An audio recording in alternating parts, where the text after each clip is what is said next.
dan kemampuan reaksi, penilaian atau bagaimana dia menentukan satu keputusan. Karena mungkin otak udah mulai lelah akibat tidak istirahat selama 17 jam. Itu sama kalau dibandingkan dengan orang yang minum alkohol, itu sama dengan 0,05% blood alcohol concentration.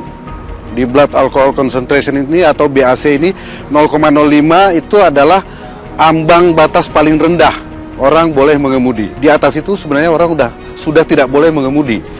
Kalau 24 jam secara terus-menerus dia tidak tidur, itu sama dengan 0,01 BAC. Tak hanya itu, pada jam-jam tertentu menjadi waktu yang berbahaya untuk berkendara. Karena di jam tersebut, tubuh manusia mengeluarkan hormon melatonin yang menyebabkan rasa kantuk. Pada jam 2 pagi, itu biasanya manusia normal itu tidur paling nyenyak. Kemudian pada jam sekitar pukul 4.30 pagi, itu suhu tubuh kita menurun. Nah, kalau ini terjadi, artinya sinkronisasi di antara anggota tubuh kita dalam hal mengemudi, itu juga ikut menurun. Akibat kelelahan, kemampuan pengemudi untuk bereaksi akan menurun. Bahkan bagi mereka yang terpengaruh alkohol, area pandang saat berkendara akan menyempit dan penglihatan berpendar.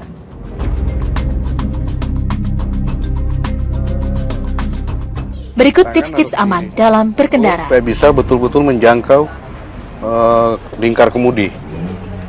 Yang diukur adalah bagian atas. Nah, kalau misalnya ini terlalu jauh, ini bisa dimajukan sandarannya. Jadi agak berdiri, tapi kalau terlalu dekat juga kaku, kurang fleksibel, kita mundurkan. Sehingga nyaman.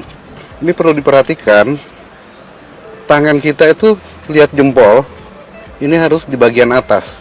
Jadi tidak boleh seperti ini. Ya, megang setirnya harus seperti ini. Dan titiknya adalah tangan kiri di jam 10, tangan kanan di jam 2. Ini yang kemudian diistilahkan sebagai 10 dan 2 atau pukul 10 dan 2. Kenapa harus seperti ini? Karena mobil dilengkapi dengan airbag.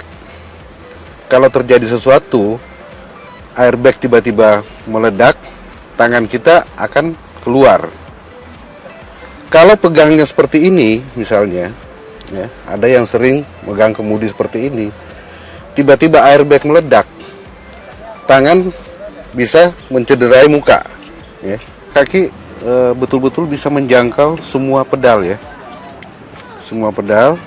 Nah, kalau misalnya kaki kita nggak nyampe, kurang bisa dimajukan. Sebaliknya juga kalau terlalu tertekuk, bisa dimundurkan. Ya. Itu menyetel sampai betul-betul posisi kaki kita bisa berfungsi untuk melakukan pengereman. Sebagai jalur bebas hambatan, jalan tol bisa menjadi area berbahaya. Di lajur-lajur ini, pengemudi akan memacu kecepatannya dalam kecepatan tinggi. Menjaga jarak aman menjadi sangat penting. Pengemudi harus berjarak setidaknya 3 detik dalam kondisi kering dan 5 detik dalam kondisi hujan dengan mobil di depannya. Selain awas dengan kendaraan lain, pengemudi selayaknya tidak melakukan tindakan yang juga akan mengancam keselamatan. Penggunaan hazard itu banyak orang yang masih salah kaprah. Misalnya hujan, kabut, dia hidupkan hazard. Itu sebenarnya tidak boleh karena mengganggu pengemudi yang ada di belakang oleh kedipan lampu dia. Itu membuat mata kita cepat lelah, perhatian kita agak buyar oleh cahaya itu.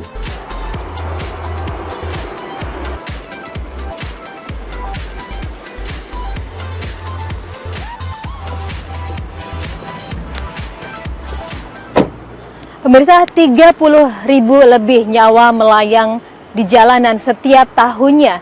Dan faktor utamanya adalah faktor manusia. Kelelahan yang mendera, mengantuk, bahkan hingga mengkonsumsi alkohol dan juga narkotika. Yang pastinya jangan sia-siakan nyawa Anda di jalanan.